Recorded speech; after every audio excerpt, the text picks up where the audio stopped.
tuang minyak dulu bagi panas. Tumiskan sedikit bawang putih, halia. Masukkan rempah serving seberguna.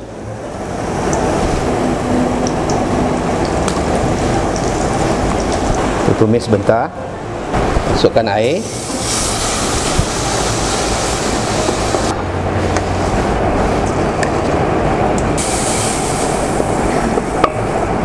Masukkan kicap banyak 2 sudu.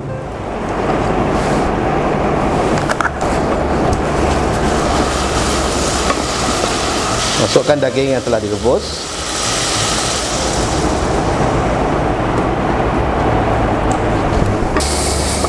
Gaulkan bersama daging.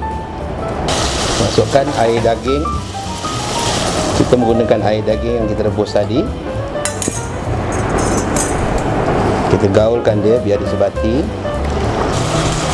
Kita akan perasakan makanan dengan secubit garam dan secubit gula.